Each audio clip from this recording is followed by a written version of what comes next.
So let's say that you had a crucible, which is designed to be heated, by the way. It's made out of ceramic.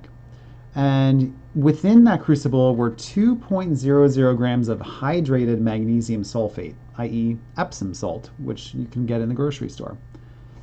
You could determine how much of that substance was water by heating that and seeing how much water was released as gas.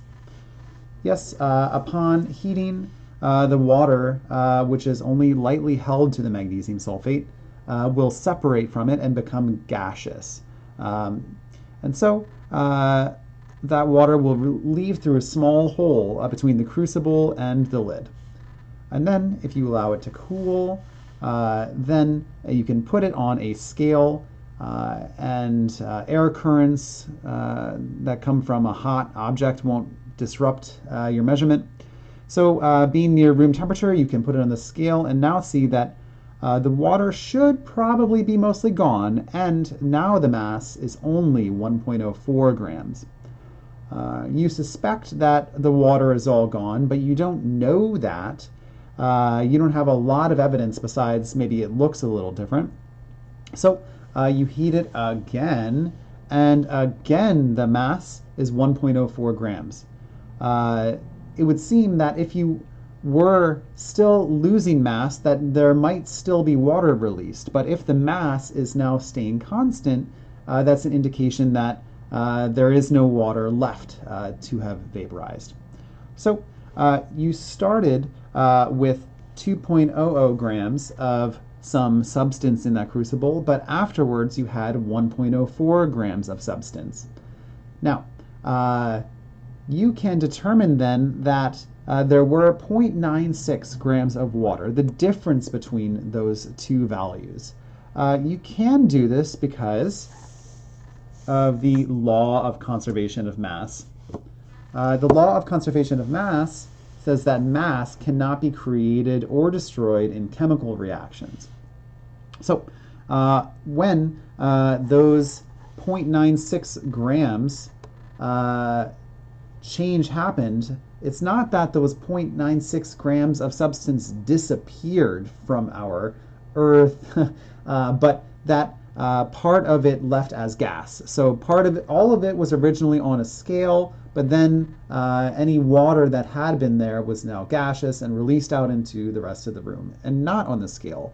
And so that difference in mass is just the mass of gas that was released. Yep. The law of conservation of mass says that changes in mass do not come because mass was created or destroyed, but just because they might happen from a certain gas being released. Mass is not created or destroyed.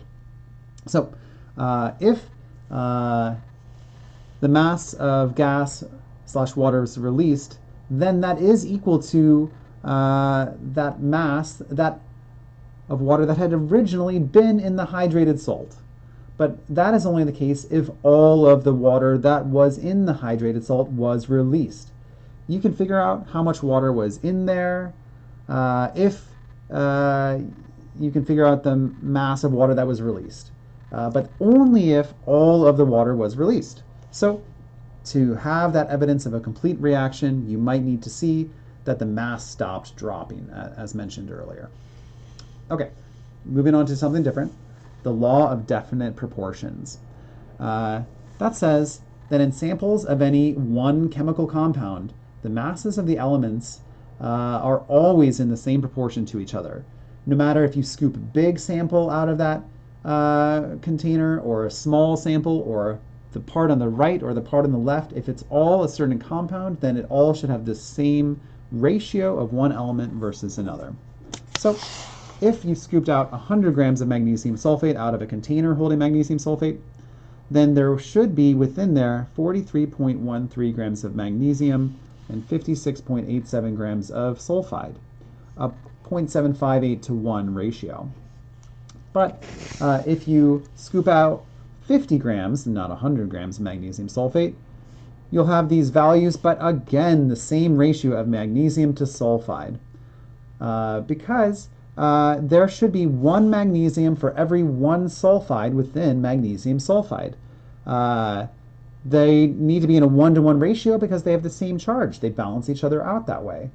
So you're not going to find more sulfur on one end than another. Every magnesium ion needs to have one sulfide ion near it on average. So that will be important for the lab report that you'll be writing for Monday. All right, next.